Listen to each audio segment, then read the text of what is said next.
है कि भारत के आर्थिक विकास में एक बार फिर से एक नई बहस को जन्म दिया है कि भारत में हिंदू जो विकास दर था वो प्रभावी रहा था या आज का हिंदुत्व विकास दर। ये हिंदू और हिंदुत्व विकास दर क्या है? क्या ये इकोनॉमी के नए शब्द है या ये महज एक राजनीतिक हथियार है? समझेंगे हम आज के इस वीडियो में। नमस्कार साथियों, मैं सोनम पाठक आप सबका स्वागत करती हूँ चहल एकेडमी के इस प्लेटफॉर्म पे, जहां आज हम इकोनॉमिक डेवलपमेंट से जुड़ी हुई जो दो यहाँ पे टर्म जो क्वाइंड हो रही हैं, हिंदू विकास दर और हिंदुत्व विकास दर, इनके क्या मायने हैं, क्या सच्चाई है, इसको जानने का प्रयास करेंगे। साथ में ही समझेंगे कि ये हमारे एग्जाम के लिए कैसे इंपॉर्टेंट है। तो शुरू करते हैं इस वीडियो की, जहां पे शुरुआत होती है हमारे माननीय प्रधानमंत्री जी के द्वारा, जब वो ये कहते हैं कि हिंदू विकास दर, जिसने कहीं ना कहीं यहाँ पर कलंकित करने का जो है वो काम किया है, कहीं ना कहीं इसकी छवि को, भारत की जो छवि है या यहाँ पे जो एक ओवरऑल इकोनॉमी का जो पूरा फेस है, उसको कहीं ना कहीं ये खराब स्थिति को जो है वो दर्शाता है।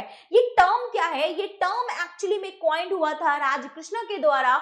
कब? यहाँ पर 1980s में, जब यहाँ पर वो ये बताते हैं कि कहीं ना कहीं जो भारत की इकोनॉमी है वो यहाँ पर 3.5% से ज्यादा ग्रो नहीं कर रही होती है। तो उसी के संदर्भ में यहाँ पर हिंदुत्व विकास दर, जो आज की इकोनॉमी, जो कोविड के बाद की इकोनॉमी जिस तरीके से डेवलप करती है, उसके पर्सपेक्टिव में बोला जाता है। हम इस पूरे पर्सपेक्टिव को समझे इससे पहले हमारे लिए बैकग्राउंड समझना बहुत बहुत इंपॉर्टेंट है। तो बैकग्राउंड क्या है इसका, समझते हैं। इस बैकग्राउंड पे देखो, तो कहानी की शुरुआत ऐसे होती है कि हमारा देश 1947 में आजाद होता है और आजादी के बाद ही इंडिपेंडेंस के सामने हमारे आगे सबसे बड़ा चैलेंज होता है कि अपने देश की इकोनॉमी का हम ग्रोथ कैसे करें। इसी ग्रोथ करने के लिए उस टाइम पर नेहरू जी की गवर्नमेंट होती है और वो सिस्टम लेकर आती है मिक्स्ड इकोनॉमी मॉडल का, मिश्रित अर्थव्यवस्था के मॉडल का। और इसी मिक्स्ड इकोनॉमी के मॉडल के संदर्भ में हम यहाँ पर हैवी इंडस्ट्रीज की जो है लेकर आते हैं, साथ में 5 ईयर प्लान्स लेकर आते हैं। बट बावजूद इसके 1980s तक हमारी इकोनॉमी 3.5% से ज्यादा ग्रो नहीं कर पाती है। ये 3.5% से ज्यादा ग्रो ना कर पाने की वजह से ही इसको यहाँ पर टर्म जो है वो दिया जाता है हिंदू विकास दर। क्या कहा जाता है इसे? हिंदू विकास दर। लेकिन इसके बाद अभी हम एक और सेगमेंट समझेंगे कि क्या है कि भारत में या दुनिया में, आप समझ रहे हैं, 2020 में आता है कोविड-19 और कोविड-19 के आने के बाद पूरी दुनिया की इकोनॉमी बिल्कुल स्लो डाउन में चली जाती है, सारी दुनिया बिल्कुल ठप पड़ जाती है, रुक जाती है। उसके बाद जब यहाँ पर पोस्ट कोविड रिकवरी होती है तो भारत की इकोनॉमी यहाँ पर 7.5% से ज्यादा ग्रो कर रही होती है। उसी के टर्म में यहाँ पर जो बीजेपी के स्पोक्स पर्सन है तिवारी साहब, वो आते हैं और कहते हैं कि ये देखो, ये हिंदुत्व जो है विकास दर है, हिंदू विकास दर, जहां पे डेवलपमेंट नहीं हो रहा था नेहरू के टाइम पे, अब यहाँ पर देखो हमारी सरकार जो यहाँ पर हिंदुज्म में जो यकीन करते हैं, यहाँ पर हिंदुत्व में जिनकी आस्था है, उस आस्था के आधार पर देखो कि भारत की इकोनॉमी तेजी से रिकवरी कर रही है। तो क्या इनका वाक्य में ही धर्म से जुड़ा हुआ है ये मामला? देखिए, धर्म से जुड़ा हुआ तो यहाँ पे हम नहीं देखेंगे, लेकिन हम ये जरूर देखेंगे कि भारत में इस दौरान में, मतलब बिफोर 91 भारत की इकोनॉमी के हालात कैसे थे और आज भारत की इकोनॉमी के हालात कैसे हैं। तो एक बार इनको वापस से हम समझते हैं कि हिंदू ग्रोथ रेट हमने समझा कि भाई 3.5% से जो कम ग्रोथ लगातार जो भारत की हो रही थी, उसी को ही यहाँ पर बताने के लिए राजकृष्ण द्वारा हिंदू ग्रोथ रेट जो वर्ड है वो पॉइंट किया गया, इस शब्द को गढ़ा गया। भारत में यहाँ पर 1991 में जो है रिफॉर्म होता है, लेकिन रिफॉर्म की ये प्रक्रिया तो पहले से ही शुरू हो गई थी। क्या थी वो प्रक्रिया, वो भी अभी हम समझेंगे। तो यहाँ पे ये टर्म कॉइंड हुआ, कब हुआ एग्जैक्टली? 1982 में, जिसमें क्या होता था, इंडिया की ग्रोथ को क्रिटिसाइज करने के लिए ये शब्द लाया गया था, हिंदू ग्रोथ रेट।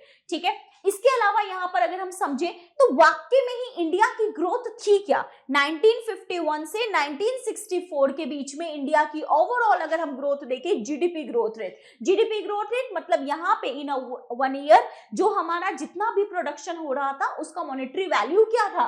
तो ओवरऑल हम देखें तो इंडिया की जो ग्रोथ रेट थी उस टाइम पर 4.1% थी ऑन एन एवरेज 1951 से 64 के बीच में। जबकि at the at the same time हम देख रहे हैं कि चाइना 2.9% है, यूएस 3.6% है, ब्रिटेन जिसने हम पर राज किया उसकी भी इकोनॉमी 1.9% पे चल रही है, और जापान यहाँ पर 2.8% पे है। मतलब इन सब से हम कंपेरेटिवली मच हायर अच्छी सिचुएशन में थे। पर कैपिटा जीडीपी ग्रोथ की बात करें तो जहां पे हम कॉलोनियल जो एरा था हमारा, जब अंग्रेज हम पे रूल कर रहे थे, तब हमारी पर कैपिटा इनकम 0.1 से थी, और इसके बाद अगर हम देखते हैं अपने इंडिपेंडेंस के बाद तो 1.9% हमें इंक्रीज दिखाई देता है। पॉपुलेशन ग्रोथ की बात करें तो ये अप्रोक्स कितना था, यहाँ पे 2% के अकॉर्डिंग था। बट अगर हम इकोनॉमिक कंपैरिजन करते हैं ना ओवरऑल, जैसा कि यहाँ पर देखा जाता है कि जैसा यहाँ पर क्या है एजुकेशन द्वारा जो है किया गया है कि अगर हम इकोनॉमिक का ओवरऑल कंपैरिजन करें तो हम देखते हैं कि हाँ, दुनिया की अगर हम 100 इकोनॉमीज को देखें तो उसमें हमारा जो स्थान है ना वो काफी नीचे है। क्या है? काफी नीचे है। तो इसके सिचुएशन में ये कहा जा सकता है कि ये क्या है, ये यहाँ पर कम है। फिर यहाँ पर अगर हम और देखें तो क्या रीजन था यहाँ पर हिंदू रेट ग्रोथ के कम होने का? क्या है कि ये हिंदू ग्रोथ रेट 3.5% बना रहा? भाई देश की इकोनॉमी 1947 हम आजाद हुए, 1950 हमारी अपनी स्टेट प्रॉपर फॉर्म में भी फॉर्म आ गई, फिर भी हम 1991 में सुधार कर रहे हैं। इस बीच अगर हमारी अर्थव्यवस्था डाउन हो रही है, कारण क्या है उसके, क्या कॉज थे? तो कॉज है सबसे बड़ा कि हमारी इकोनॉमी ऑल्दो मिक्स्ड इकोनॉमी थी, but still it was a state control economy. बड़ी बड़ी इंडस्ट्रीज पे स्टेट का कंट्रोल था, बड़ी हैवी जो कोई कंपनी लगाना हो जो है वो गवर्नमेंट लगा रही थी। मतलब इस टाइम पर यहाँ पर होटल खोलने से लेके विदेश नीति के निर्धारण तक का दायित्व किसके हाथ में था? सरकार के हाथ में था। तो बहुत रिस्ट्रिक्ट था यहाँ पे प्राइवेट सेक्टर, लाइसेंस राज था। लाइसेंस राज होने की वजह से मतलब जो बड़ी बड़ी कंपनीज या कोई भी कंपनी, कोई प्राइवेट सेक्टर अगर आना चाहे तो सरकार उसको लाइसेंस ही नहीं दे रही थी। इसलिए इस सिस्टम को हम लाइसेंस प्रणाली के नाम से भी जानते हैं। इकोनॉमिक रिफॉर्म्स नहीं हो रहे थे,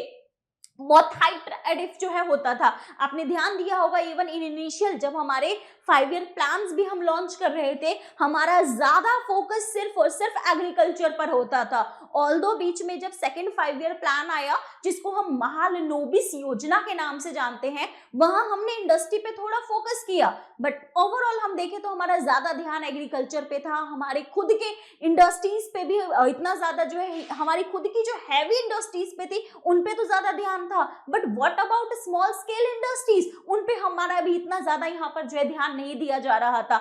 लो इंडस्ट्रियलाइजेशन था और पॉपुलेशन ग्रोथ तो बहुत हाई लेवल पे थी, राइट ना। 1971 का एरा आपको पता है, वो मिनी जो है पॉपुलेशन एक्सप्लोजन के उसमें जाना जाता है। तो इतना हाई पॉपुलेशन और उसके बाद हमारी इकोनॉमी जो है जो है ये सारी वजह से स्लो हो रही थी। बट क्या वाकई में ही स्लो डाउन थी?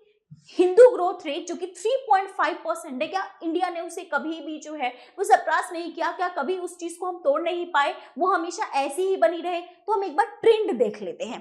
ट्रेंड अगर हम देखें तो 1991 में इंडिया की जो ग्रोथ रेट थी वो 3.5% जो है वो एक्सीड कर गई थी, ठीक है। और यहाँ पर क्या है, लेकिन इसका अगर हम ओवरऑल देखें तो क्या ये 1991 में ही हुआ? नहीं, 1991 देखो वो टाइम जरूर है, 1991 वो टाइम है जब हम यहाँ पर एक बड़ा इकोनॉमी जो है वो हम यहाँ पर क्या कर रहे हैं, लेकर आ रहे हैं, हम चेंज कर रहे हैं अपनी इकोनॉमी को, हमने अपनी पूरी अर्थव्यवस्था को बदल दिया है। इसी टाइम पर 1991 में जब हम अपनी अर्थव्यवस्था को बदल रहे थे ना, तो प्रधानमंत्री यहाँ पे हमारे जो हमारे पूर्व प्रधानमंत्री उस टाइम पे हमारे वित्त मंत्री थे मनमोहन सिंह जी ने, उन्होंने एक लाइन कही थी, कहा था दुनिया में ना उस विचार को आने से कोई नहीं रोक सकता जिसका समय आ चुका हो। और ये लाइन एग्जैक्टली एसए में पूछा गया है यूपीएससी के। खैर, तो यहाँ पर क्या है, उस टाइम पे जब हम ये इतना बड़ा रिफॉर्म कर रहे हैं, वो विचार लेकर आ रहे हैं, क्या ये विचार उसी टाइम आया था? क्या उसकी पृष्ठभूमि पहले नहीं तैयार हुई थी? पहले ही हम देखें तो 1980s में काफी सारे रिफॉर्म्स हो गए थे, खासकर यहाँ पे जब 1975 के बाद 77 जब इंदिरा गांधी की गवर्नमेंट हार गई थी और 80 में वो वापिस आई, उसके बाद जो है बाद में जब राजीव गांधी की गवर्नमेंट आती है तो ये लोग एक बड़ा इकोनॉमिक जो है इसमें चीजों में चेंज करते हैं, खासकर आईटी का आना। उसके बाद हम अपनी इकोनॉमी में एक चेंज देख रहे हैं। जैसे अगर हम उससे पहले भी देखें तो 56 से 70, एक सेकेंड, यहाँ पर जो है 56 से 75 के बीच में हमारी जो ग्रोथ रेट थी वो 3.4% थी। जाहिर सी बात है हिंदू ग्रोथ रेट है 3.5 से कम है। 81 से 91 के बीच में अगर हम इसको देखते हैं तो ये हमें कितनी देखने को मिलती है 5.8% है, जो दिखा रहा है कि भैया 1991 से पहले भी यहाँ पर क्या हुआ है, यहाँ पर एक इम्प्रूवमेंट देखी गई है। 76 से 2006 की बात करें तो 5.6% एवरेज था जो भी हमारा यहाँ पर देखने को मिल रहा है। तो यानी लिबरलाइजेशन हम जो 1991 में लेकर आए, 1991 में जो उदारीकरण की प्रक्रिया आई उससे पहले भी यहाँ पर इंप्रूवमेंट है। इसीलिए इस लिबरलाइजेशन को हम कुछ फेसेस में बांटते हैं। जो फर्स्ट फेस है इंडिया का वो 75 है और जो मेजर है वो 1991 है।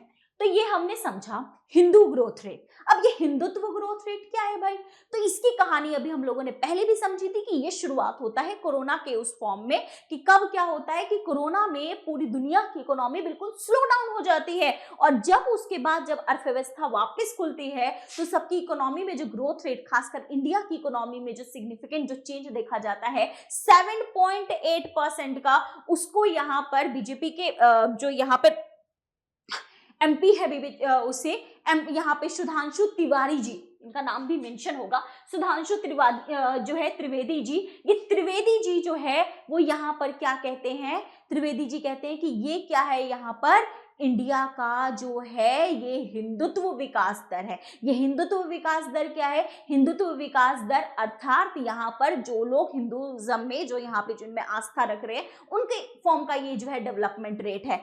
रियलिटी चेक कर ले थोड़ा कि सच में हिंदुत्व विकास दर है क्या, वाक्य में ही जो है मतलब क्या चीजें रही हैं। तो रियलिटी चेक में ये पता चलता है कि भाई एक बात देखो 20 से 21 ये जो 2020-21 का अगर हम फाइनेंशियल ईयर देखें तो इंडिया की जो जीडीपी है वो यहाँ पर क्या है, कोविड इंपैक्ट की वजह से हमें गिरती हुई नजर आ रही है 6% पे। इसके अलावा अगर हम यहाँ पर देखें तो लो बेस इफेक्ट की वजह से 21-22 में जरूर हमें 9% दिखा है, लेकिन अगर एक एक्चुअल अगर आप देखोगे प्री कोविड वाले फोन में तो सिर्फ 3% की तो ग्रोथ रेट दिखाई देने को मिल रही है। तो अगर इसको हिंदू ग्रोथ रेट के साथ अगर कंपेयर किया जाए, ठीक है, यहां पर अगर हम कंपेयर करें तो कोविड के अगर हम इस कॉन्ट्रैक्शन को अगर हम हटा देते हैं तो ये तो 3.5% के ही समथिंग उसमें रहा है। तो हिंदू ग्रोथ रेट को यहां पर हिंदुत्व ग्रोथ रेट को कहीं ना कहीं बढ़ा चढ़ा के बताने की कोशिश की जा रही है यहां पर, क्योंकि अगर यहां पर अगर हम देखें तो ये ओवरऑल केवल और केवल एक पॉलिटिकल नैरेटिव्स है, क्योंकि हम अपनी इकोनॉमी में कहीं ना कहीं एक डाउनफॉल देख रहे हैं। इससे पहले भी भारत में कोविड से पहले भी इकोनॉमी में एक जो है ऑलरेडी एक काफी अच्छा जो है ग्रोथ रेट देखा गया था। इवन कोविड के बाद वो सुस्ती है और कोविड के बाद भी जिस फॉर्म में रिकवरी होनी चाहिए थी वो रिकवरी नहीं हो पाई। तो कहीं ना कहीं ये एक पॉलिटिकल एक नैरेटिव है, इससे ज्यादा कुछ नहीं। बाकी देश की डेवलपमेंट है वो डेवलपमेंट अपने अपने रिफॉर्म्स की वजह से, अपनी सिचुएशंस की वजह से, ओवरऑल उस वे से लगातार डेवलप हो रही है। तो यहाँ हमने समझा कि हिंदू और हिंदुत्व इनका धर्म से कोई लेना देना नहीं है, इनका यहाँ पर जो संबंध है वो किससे है,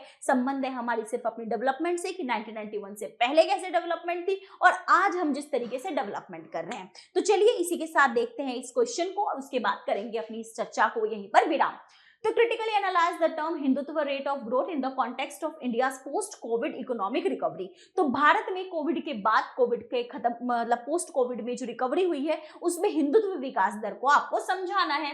How does it compare with the Hindu rate of growth and what factors should be considered when assessing India's GDP growth in the years following the pandemic। जब हम पैंडेमिक ईयर्स को देखते हैं तो कैसे ये हमारा हिंदू विकास दर से अलग है। ट्राई कीजिएगा इसको आप लिखने का, और बाकी आपकी कोई डाउट्स हो, कोई आपके सुझाव हो तो let us know in comment section. फिलहाल इस वीडियो में इतना ही है, मिलते हैं आपसे नेक्स्ट वीडियो में। Thank you very much. जय हिंद।